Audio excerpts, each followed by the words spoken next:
focus of the day. तो दोस्तों आप सभी का स्वागत है एनालिस्ट आइज के यूट्यूब चैनल पे। तो एशिया का जो डेवलपमेंट बैंक है इसने एक रिपोर्ट रिलीज की है जिसका नाम है एशिया डेवलपमेंट आउटलुक। इसमें एशिया के लिए क्यों इसमें ग्रोथ ज्यादा हो रही है, प्लस खास करके भारत में ऐसा क्या हो रहा है, भारत का कितना प्रोजेक्शन है, क्योंकि लास्ट ईयर जो प्रोजेक्शन था दैट वाज अराउंड 6.7%। अब 2024 में क्या प्रोजेक्शन ये दे रहा है, क्या रीजन दे रहा है, क्या रिस्क है, ये सारी चीजें हम इसके बारे में पढ़ेंगे। After that Asian Development Bank के बारे में कुछ बेसिक चीजें, then will be solving out today's prelims the mains practical question. So let's start. क्यों न्यूज में है, तो एशियन डेवलपमेंट बैंक ने रिसेंटली रिलीज किया है एशिया की डेवलपमेंट आउटलुक रिपोर्ट को, और ये अभी इसी मंथ अप्रैल में रिलीज की गई है। इसने भारत का जो ग्रॉस डोमेस्टिक प्रोडक्ट है या जो उसकी जीडीपी की ग्रोथ है इसको यहाँ पे नया प्रोजेक्ट किया है फाइनेंशियल ईयर 2024-2025 के लिए। यहाँ बहुत सारे फैक्टर्स हैं, एक ऑप्टिमाइज्ड आउटलुक है ना। अगर हम इसके की हाइलाइट्स के बारे में देखेंगे तो एशिया की स्पेसिफिक जो ग्रोथ है यहाँ पे डिस्पाइट बहुत एक्सटर्नल प्रोजेक्शंस यहाँ देखे गए थे, बट यहाँ पर रेजिलिएंट ग्रोथ है आने वाले सालों में। फैक्टर्स जैसे कि जो रेट हाइकिंग हो गया था, इसकी साइकिल में जो रेट हाइकिंग की जो साइकिल होती है ज्यादातर इकोनॉमीज में, रिकवरी जो है गुड्स एक्सपोर्ट्स में, ये सस्टेन रिकवरी देखी गई। पर्टिकुलरली सेमीकंडक्टर की डिमांड यहाँ पे जो हुई है, वो सेमीकंडक्टर की डिमांड जो सर्ज हुई है उसकी वजह से ब्रॉडली जो पॉजिटिव आउटलुक आया वो आया है। नाउ क्योंकि सेमीकंडक्टर का ज्यादातर जो एक्सपोर्ट है वो चाइना जैसे रीजन्स करते हैं यहाँ पर। नाउ एशिया का जीडीपी जो फोरकास्ट है 2024 के लिए ये 4.9% पर है ऑल ओवर एशिया के लिए। सिमिलर प्रोजेक्शन जो है वो 2025 तक भी है। अब ये जो ग्रोथ है ये रीजन की एबिलिटी दिखाती है कि डिस्पाइट एक्सटर्नल चैलेंजेस हैं लेकिन स्टिल ये रीजन जो है ये नेविगेट करके आराम से जा सकता है एक सस्टेनेबल इकोनॉमिक मोमेंटम बना करके। अगर हम इन्फ्लेशन के ट्रेंड देखें एशिया में तो यहाँ पे मॉडरेट है। यहाँ एशियन का जो जो इन्फ्लेशन का जो यहाँ फोरकास्ट है दैट इज अराउंड 3.2% 2024 के लिए। फर्दर 2025 में ये 3% तक डिक्रीज हो सकता है। ये यहाँ पर ट्रेंड है, ये जो ट्रेंड है रिलेटिवली स्टेबल प्राइसिंग एनवायरनमेंट की वजह से है जो कंज्यूमर कॉन्फिडेंस को भी सपोर्ट करता है। अगर हम इंडिया के फोरकास्ट की बात करेंगे तो इंडिया का जो इन्वेस्टमेंट ड्राइवन ग्रोथ है यहाँ एक सिग्निफिकेंट फैक्टर है जो कंट्री को मेजर इकोनॉमिक इंजन बनाता है एशिया के अंदर।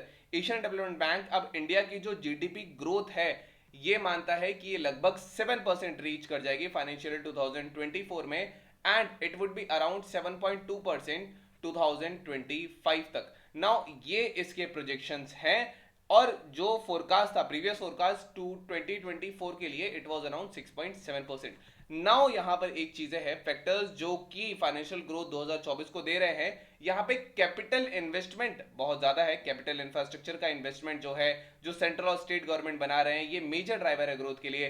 प्राइवेट कॉर्पोरेशन का जो इन्वेस्टमेंट है, हाई डोमेस्टिक डिमांड है, यहाँ पे इंटरेस्ट रेट जो है वो स्टेबल है, कंज्यूमर कॉन्फिडेंस यहाँ पे स्टेबल है। मोरओवर सर्विस सेक्टर की परफॉर्मेंस की बात करेंगे तो यहाँ फाइनेंशियल, रियल एस्टेट या प्रोफेशनल सर्विसेज होती है, ये भी बहुत सिग्निफिकेंटली कंट्रीब्यूट कर रही है इकोनॉमिक एक्सपेंशन के लिए। यहां पर जो ग्रोथ मोमेंटम है 2025 के लिए ये यहां पे देखा जा सकता है कि शायद मोमेंटम थोड़ा इंक्रीज करे। यहां पे जो गुड्स का एक्सपोर्ट करती हैं कंट्रीज ये इंक्रीज हो सकता है, यहां मैन्युफैक्चरिंग प्रोडक्टिविटी बढ़ सकती है और एग्रीकल्चर आउटपुट भी। ये जो फोरकास्ट है ये पॉजिटिव आउटलुक दिखाता है भारत की इकोनॉमी के लिए जहां पे स्ट्रॉन्ग डोमेस्टिक डिमांड है, प्लस यहां गवर्नमेंट की जो पॉलिसीज हैं वो भी यहां सपोर्टिव हैं इकोनॉमी के लिए। नाउ लेकिन यहां पर कुछ रिस्क है, कुछ चैलेंजेस भी यहां पर देखे जाते हैं। तो रिस्क चैलेंजेस में यहां पर डिस्पाइट जैसे क्रूड ऑयल मार्केट में फ्लक्चुएशन है, करंट अकाउंट डेफिसिट का होना है, ये मॉडरेटली वाइड हो सकता है क्योंकि इंपोर्ट बेसिकली ज्यादा हो रहे हैं डोमेस्टिक डिमांड को मीट करने के लिए। लेकिन आरबीआई की रिसेंट डेटा के हिसाब से जो करंट अकाउंट डेफिसिट जो होता है ये आने वाले जो फाइनेंशियल ईयर 2024 है इसके सेकेंड क्वार्टर के लिए ये 1.3% है, एंड जो थर्ड क्वार्टर आएगा वहां पर ये 1.2% प्रोजेक्ट हो सकता है, तो ये कम हो सकता है। नाउ नेक्स्ट जो यहाँ पे चीज आती है वो गवर्नमेंट के कुछ इनिशिएटिव्स हैं रीजनल डेवलपमेंट के लिए। तो सबसे पहला यहाँ पे एशियन डेवलपमेंट बैंक ने regional cooperation and integration conference 2023 को रखा था। ये जो है ये तिब्लिसी जॉर्जिया में हुई थी। इसका थीम था रीजनल कॉपरेशन को स्ट्रेंथन करना एंड इंटीग्रेशन करना through the economic corridor development. Now यहां पर इसका एक ही ऑब्जेक्टिव था कि जो स्पेशल ट्रांसफॉर्मेशन है या एरिया सेंटर की अप्रोच होती है इकोनॉमिक कॉरिडोर डेवलपमेंट के हिसाब से हम उसको करें। इस कॉन्फ्रेंस ने भारत ने जो इंडिजिनियसली डेवलप हमारी जो जीआईएस बेस्ड टेक्नोलॉजीज हैं, जैसे नाविक हैं, जैसे बाकी टेक्नोलॉजी हैं, इसको शेयर किया एशियन डेवलपमेंट बैंक के साथ एंड प्लस साउथ एशियन सब रीजनल इकोनॉमिक कॉर्पोरेशन के साथ भी। नाउ ये बेसिकली वो कंट्रीज हैं जो सोशल या इकोनॉमिक प्लानिंग और रीजनल कॉर्पोरेशन को बढ़ाती हैं। देन भारत में एक चीज और है जिसको हम बोलते हैं पीएम गति शक्ति। पीएम गति शक्ति जो है, इसका प्रिंसिपल है कि ये socio economic area based development लेकर के आता है, ये रीजनल कनेक्टिविटी के दौरान ये चीजें लेकर के आता है। मोर ओवर ये इंप्लीमेंट है ताकि जो कनेक्टिविटी है उसको बढ़ाया जा सके रीजनल पार्टनर्स की हेल्प से, जीआईएस बेस्ड टेक्नोलॉजी की हेल्प से। For example Indo Nepal Haldia access control corridor project है।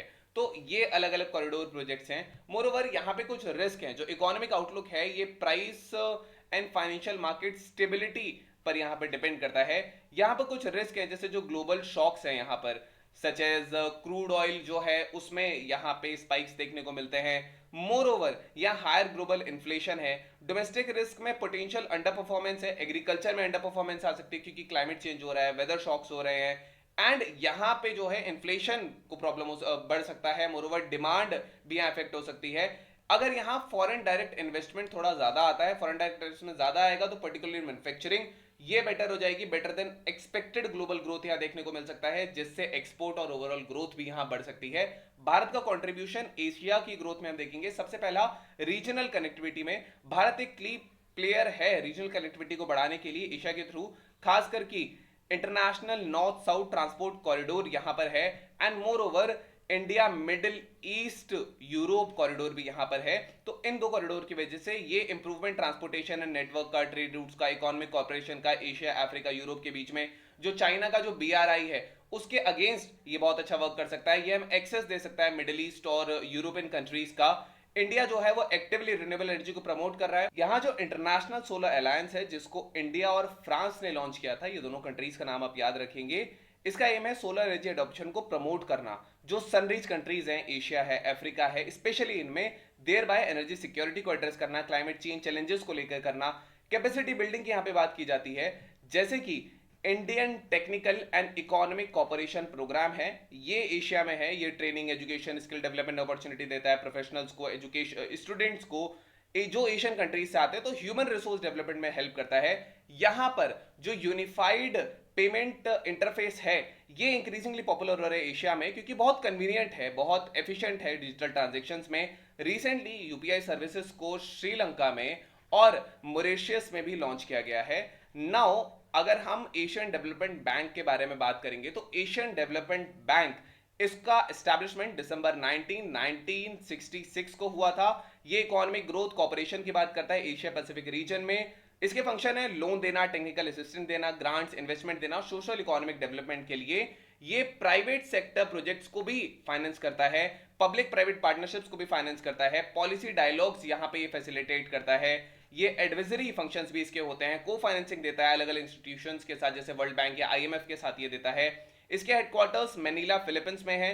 इसके 68 मेंबर्स हैं जिसमें से जो 49 मेंबर्स हैं वो एशिया पैसिफिक रीजन से हैं और जो 19 हैं वो अलग बाकी के रीजन से हैं। For example these reasons are there. Now we have today's prelims discussion. The question says, according to the Asia Development Outlook 2024, which of the following factors is not contributing to Asia's projected GDP growth of 4.9% in 2024? Now, no, it's not 4.9%, it's 7.1%. Conclusion of interest rate hikes in most of the cycles in most of the economies, declining global demand for global goods, sustained recovery in goods export, particularly driven by the semiconductors, relatively stable pricing environment, which is not. So you can type down in the comment section the relative correct not. Then we have our next preliminary question. The question says, which of the following initiatives in India is not contributing to in the context of promoting regional development in Asia? You can type down in the comment section the relative is correct not.